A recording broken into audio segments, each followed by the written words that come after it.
मध्य प्रदेश में लंबी जद्दोजहद के बाद शिवराज सिंह चौहान सरकार के मंत्रिमंडल का दूसरा विस्तार हो गया, मगर अब विभाग वितरण को लेकर खींचतान मची हुई है। किसे कौन सा विभाग दिया जाए, इसके लिए भोपाल से लेकर दिल्ली तक मंथन हो रहे हैं। इस खींचतान के बीच ज्योतिरादित्य सिंधिया ने कहा कि हमने भी कभी राजनीति में छल कपट का सहारा नहीं लिया। हमने पूरी तरीके से बीजेपी को सौंप दिया है और यही पार्टी मेरा परिवार है। सिंधिया ने ट्वीट कर कहा कि चाहे मेरे पूज्य पिताजी हों या मैं, हमने कभी भी राजनीति में छल कपट का सहारा नहीं लिया, इसलिए लोग हम पर अनगढ़ आरोप लगाते हैं।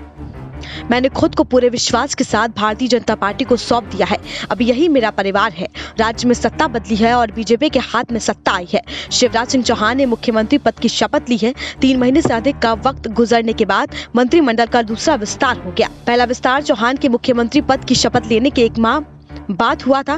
पूर्व में जिन 5 मंत्रियों को शपथ दिलाई गई थी, उनके पास 2-2 विभाग हैं। मंत्रिमंडल के विस्तार में 28 मंत्रियों को शपथ दिलाई गई है, जिसमें 20 कैबिनेट और 8 राज्य मंत्री हैं। इन मंत्रियों को विभागों का वितरण किया जाना है, लिहाजा जिन मंत्रियों के पास 2 विभाग है, उनका एक विभाग छीन सकता है।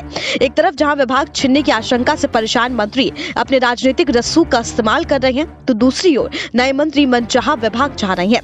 रिपोर्ट्स के मुताबिक कांग्रेस छोड़कर बीजेपी में आए राज्यसभा सदस्य ज्योतिरादित्य सिंधिया अपने समर्थक मंत्रियों को कुछ महत्वपूर्ण विभाग दिलाना चाहते हैं, जिनका सीधा वास्तव आम आदमी से है। सिंधिया के 11 समर्थक मंत्री बनाए गए हैं और सिंधिया की ओर से ग्रामीण विकास, पंचायत, महिला बाल विकास, सिंचाई, गृह, परिवहन, जनसंपर्क, खाद्य आपूर्ति जैसे महत्वपूर्ण विभागों को मांगा गया है।